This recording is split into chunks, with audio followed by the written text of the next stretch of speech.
So today I wanted to try something that I haven't seen anybody do before, but could be interesting, is talking to Grok about wine. Now, I've talked to him before, or some of the other voice modes about wine or recipes or cocktails, and it's really, really good.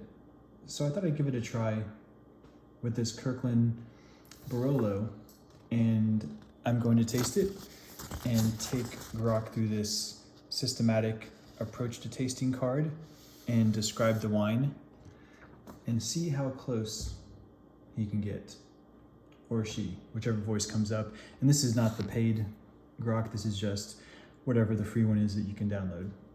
So let's open up Grok and see what they have to say.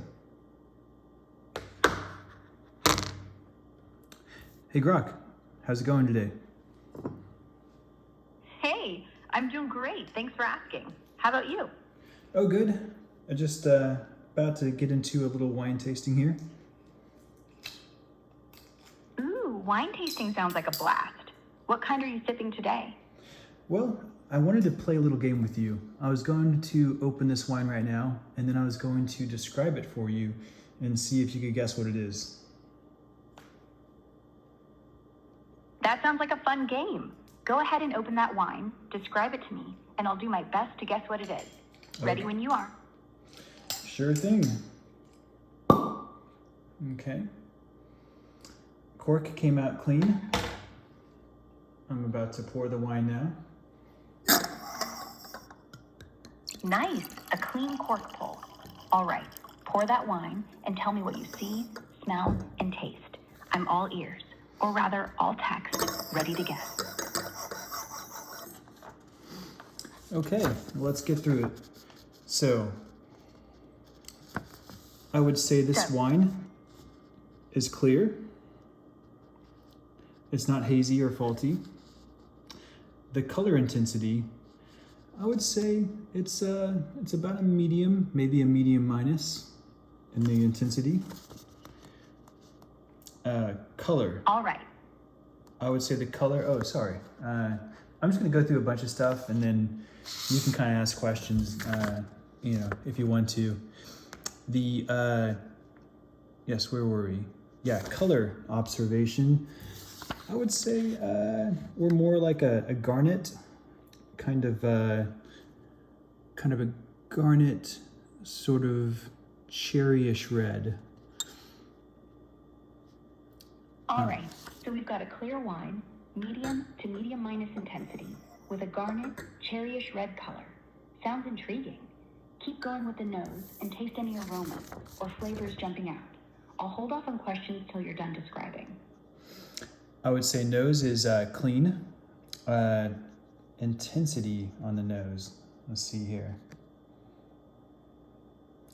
I'd say it's a medium plus intensity on the nose. Aroma characteristics, I would say, that there's the primary fruit, I'd say, is mostly faded. You're getting some of that secondary and maybe approaching tertiary type characteristics. In development, I would also say it's in the developing stage. All right, so a clean nose with medium to medium plus intensity, mostly faded primary fruit, leaning into secondary and maybe some tertiary characteristics, and it's in the developing stage. Got it. Lay those aroma and flavor details on me, and I'll start piecing this together for a guess. Okay, yes, the palate. Let's taste it. All right, here comes the fun part. Sip that wine and tell me what's dancing on your palate. Flavors, texture, anything standing out. I'm ready to make my guess once you've spilled all the details. Okay, it's a dry wine, acidity level, medium plus. Tannins. I'll taste it again here. So, a dry wine with medium plus acidity, and you are about to mention tannins. Go ahead and share those details.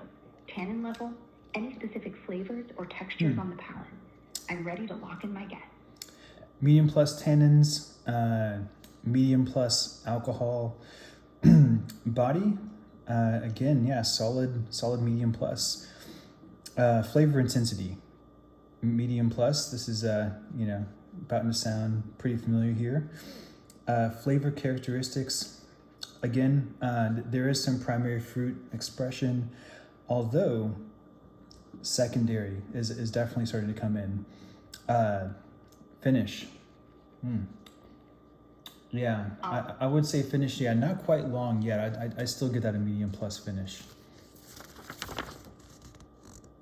Okay, so a dry wine with medium plus acidity, medium plus tannins, medium plus alcohol body, medium plus flavor intensity, some primary fruit but secondary characteristics creeping in, and a medium plus finish.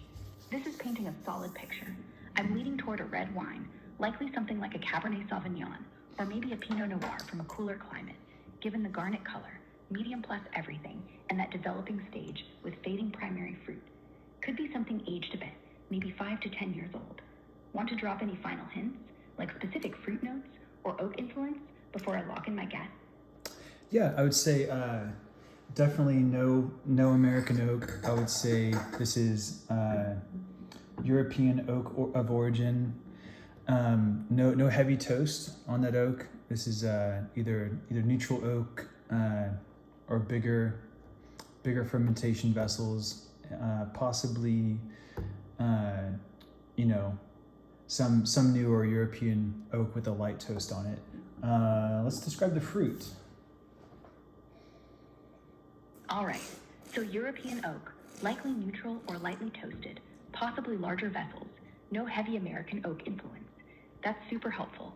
Go ahead and describe those fruit notes or any other flavor details, and I'll refine my guess from there.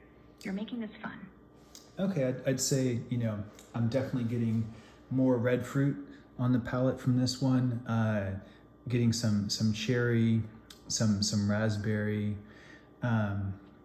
just because of that, the acidity, that tartness, maybe even some lingonberry on there. It's tasting, like I said, really, really fresh. And the color is just remarkable. It's very clear, very light, yet still really has a lot of concentration in the flavor and the aroma and on the palate. All right, you're giving me a lot to work with. So we've got a dry red wine, clear with a garnet, cherryish hue, medium to medium minus color intensity, but concentrated flavor and aroma. Medium plus across the board, acidity, tannins, alcohol, flavor intensity, and finish. Red fruit like cherry, raspberry, and maybe some tart lingonberry. Tasting fresh with no heavy American oak, likely European oak with light or no toast, possibly neutral or larger vessels. The fading primary fruit and developing secondary, tertiary notes suggest some age, but it's still vibrant. I'm thinking this could be a Pinot Noir, likely from a cooler European region, like Burgundy, given the red fruit profile, tart acidity, and elegant oak influence. The garnet color and developing stage point to a wine that's maybe 5 to 8 years old, from a quality producer. My guess, a Burgundy Pinot Noir, possibly a premier cru from Côte de Nuit or Côte de Beaune. How'd I do? Want to reveal the wine or toss me another hint? That's pretty impressive. I do like that first stab at that. I will tell you, you are a bit off though, but you are warm. What would be a secondary guess if it's not a Burgundy Pinot Noir? All right, I'm warm, but not quite there. Love the challenge. Since it's not a Burgundy Pinot Noir, I'll pivot based on the clues. Dry red wine, garnet color, medium plus everything, acidity, tannins, alcohol, flavor intensity, finish. Vibrant red fruit like cherry, raspberry, and tart lingonberry, with European oak, light toast or neutral, and developing secondary, tertiary notes. My second guess would be a Nebbiolo from Piedmont, Italy, maybe a Barolo or Barbaresco. The garnet hue, high acidity, firm tannins, and red fruit profile with that tart edge fit Nebbiolo well, especially with a few years of aging to bring out those secondary notes like tar or rose. The lighter color intensity but concentrated flavor also tracks with Nebbiolo's elegance. How close am I now? Want to drop another hint or spill the beans? Wow, you are spot on. This is a Barolo. a really young Barolo, so a very youthful example. So I really get where you're going with the Nebbiolo with that first guess. But that second guess, well, how close was that? What was your weighting between picking Burgundy versus picking Nebbiolo? Nailed it with the Barolo. Sweet. I'm thrilled to get that second guess on point. So, you've got a youthful Barolo, which totally fits the vibrant red fruit, tart lingonberry, and that medium plus structure with developing secondary notes. As for my weighting, I lean toward Burgundy Pinot Noir, first because the garnet color, lighter intensity, and red fruit like cherry and raspberry screamed Pinot's elegance, especially with the European oak and tart acidity. Burgundy often shows that clarity and concentration you described, and the developing stage made me think of a mid-aged Premier Cru. But Nebbiolo was a close second in my mind, maybe 60-40 favoring Pinot, because Barolo can have a similar translucent garnet hue and high acidity, but its tannins are often grippier, and I wasn't sure if the fresh vibe and lighter oak matched a young Barolo's usual intensity. The tart lingonberry and lack of heavy oak nudged me toward Nebbiolo for the second guess, as it can have that unique tart fruit and floral edge, especially in a youthful example. How young is this Barolo? And any specific producer or vintage you want to share? I'm curious. Yeah, it's a 2021, and like this is Kirkland's signature, so Costco's house brand Barolo. It's a great example. It's 1999, and it's made in a youthful style. Like this is not a wine that you're gonna age for 20 years. You could age it for sure, but this is something that's produced obviously just drinking a Barolo in 2021 is, and now it's 2025, is pretty amazing. So I can see how that kind of tripped you up too, because this is such a fresh kind of made to drink young style of Barolo. A 2021 Kirkland Signature Barolo from Costco at $19.99? That's a steal for such a vibrant, youthful Barolo. I love that you're sipping a crowd pleaser that's ready to drink now, but could still age a bit. The fresh, red fruit forward style and lighter oak totally makes sense for a younger Barolo like this, which explains why it felt so lively and threw me toward Pinot at first. The tart cherry and lingonberry vibes are spot on for a modern, approachable Nebbiolo. You nailed it with this pick. Great value and a fun challenge. Any plans to pair this with some food, or are you just enjoying it solo and want to play another round with a different wine sometime? Yeah, I think I'll do that a bit later. I think this will go great with some kebabs. But I was wondering, could you tell me like a little bit more about the history of Barolo and how they've kind of transitioned into this style of producing more approachable wines? Perfect. Kebabs with that Barolo sound like a killer combo. All right, let's dive into Barolo's history and its shift to more approachable styles. Barolo, from the Piedmont region in northwest Italy, is made from the Nebbiolo grape. Its story kicks off in the mid-19th century when the Marchesa of Barolo, Julia Colbert, and winemaker Udart modernized winemaking in the region. Before that, Nebbiolo wines were often sweet and fizzy. They introduced drier styles, longer fermentation, and aging in large oak casks, giving birth to Barolo as we know it, structured, complex, and age-worthy. By the late 1800s, Barolo was dubbed the king of wines and became a favorite of Italian nobility. Traditionally, Barolo was a beast, high tannins, high acidity, and needing decades to soften. Winemakers used large, old oak casks, body, for aging, letting the wine's intense fruit, tar, and floral notes evolve slowly. These wines often took 10 to 20 years to hit their stride, showing leather, rose, and truffle alongside cherry and herbs. The shift to more approachable styles started in the 1980s during the Barolo Wars. Some producers, wanting to appeal to modern tastes and international markets, began using smaller French oak barriques with heavier toast for richer, softer, fruit-forward wines that drank while younger. This modernist approach contrasted with traditionalists who stuck to large, neutral body for subtle, terroir-driven flavors. The debate got heated, but it pushed innovation.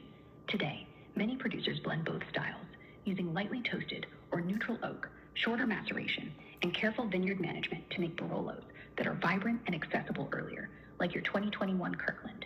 Your bottle reflects this modern trend, crafted for early drinking with fresh red fruit and balanced tannins, yet still showing Nebbiolo's classic grip and potential to age a bit. Costco's sourcing likely taps a cooperative or solid producer aiming for value and approachability. Want to know more about Nebulo's quirks, or maybe some killer food pairings for those kebabs? No, that's absolutely fantastic. Thank you for this wine tasting. Hopefully we'll get to do this sometime soon.